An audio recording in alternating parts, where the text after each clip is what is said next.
जो next question है वो छोटा सा पजल बेस्ड पूछ लिया गया है। छोटा सा पजल बेस्ड क्वेश्चन पूछ लिया गया है, ध्यान से समझने की कोशिश करना।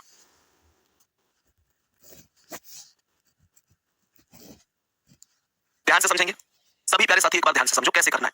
जैसे ये क्वेश्चन है आपके सामने, यहां से 3 क्वेश्चन पूछे, 42, 43, 44। प्यारे बच्चे सवाल कराए, 4 मित्रों ए बी सी डी में से ए और बी फुटबॉल और क्रिकेट खेलते हैं, बी और सी क्रिकेट और हॉकी खेलते हैं, ए और डी बास्केटबॉल और फुटबॉल खेलते हैं, सी और डी हॉकी और बास्केटबॉल खेलते हैं। तुम्हें क्या करना है ये बात समझो।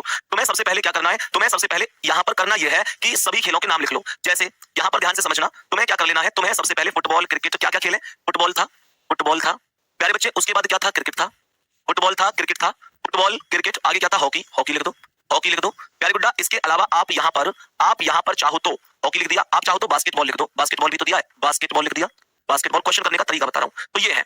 अब स्टेप टू स्टेप चलो कैसे चलना है देखो। सबसे पहला स्टेप है ए और बी फुटबॉल और क्रिकेट खेलते हैं, तो फुटबॉल भी खेलते हैं और क्रिकेट भी, तो फुटबॉल ए भी खेलता है और बी भी खेलता है, ऐसे ही क्रिकेट ए भी खेलता है और बी भी खेलता है, ठीक है प्यारे गुड्डा। आगे कह रहा है कि बी और सी क्रिकेट और हॉकी खेलते हैं, तो बी और सी क्रिकेट और हॉकी खेलते हैं, तो बी तो क्रिकेट तो खेल ही रहा है ना, बी और सी क्रिकेट और हॉकी खेलते हैं, यानी कि बी तो खेल रहा है क्रिकेट, सी को भी क्रिकेट खिला दो। इसने बोला है कि बी और सी क्रिकेट और हॉकी खेलते हैं, हॉकी को बी और सी हॉकी पर भी रख दो, तो हॉकी पर भी बी और सी आ जाएंगे। सवाल करा है कि ए और डी बास्केटबॉल और फुटबॉल खेलते हैं, ए और डी बास्केटबॉल और फुटबॉल खेलते हैं, तो ए तो फुटबॉल खेल ही रहा है, सर आप डी को भी खिला दो फुटबॉल, क्योंकि इसने बोला है कि ए और डी बास्केटबॉल और फुटबॉल खेलते हैं, तो बास्केटबॉल भी ए और डी को खिला दो, बास्केटबॉल। आगे कह रहा है कि सी और डी हॉकी और बास्केटबॉल खेलते हैं, तो सी और डी खेलते हैं, डी तो बास्केटबॉल खेल ही रहा है, सी को भी खिला दो, और हॉकी के लिए भी बोल रहा है सी और डी के लिए, तो हॉकी पर सी तो है, डी को भी रख दो। क्वेश्चन को ध्यान से समझ लो, क्वेश्चन क्या कह रहा है। पहला कह रहा है हॉकी कौन नहीं खेलता है, प्यारे गुड्डा हॉकी की बात करता हूं तो बी खेल रहा है, सी खेल रहा है, डी खेल रहा है, कौन नहीं खेल रहा है, ए नहीं खेल रहा है। बात आ रही है, कौन नहीं खेल रहा है, ए नहीं खेल रहा है, डी ऑप्शन आंसर हो जाएगा, ठीक है।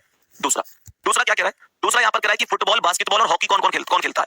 फुटबॉल बास्केटबॉल और हॉकी में कॉमन कौन है, देखो फुटबॉल बास्केटबॉल और हॉकी में, फुटबॉल में बास्केटबॉल में और हॉकी में कॉमन कौन है, सर फुटबॉल में ए है लेकिन हॉकी में ए नहीं है, फुटबॉल में बी है लेकिन हॉकी में बी है, लेकिन बास्केटबॉल में नहीं है, डी फुटबॉल में भी है, डी हॉकी में भी है और डी बास्केटबॉल में भी है, तो डी तीनों को खेल रहा है, फुटबॉल में भी है डी, हॉकी में भी है डी और बास्केटबॉल में भी है डी, तो आंसर क्या हो जाएगा, डी। नेक्स्ट क्वेश्चन क्या है, बी सी और डी कौन सा खेल खेलते हैं, बी सी और डी, कहां है बी सी डी, तो बी सी डी हॉकी पर है।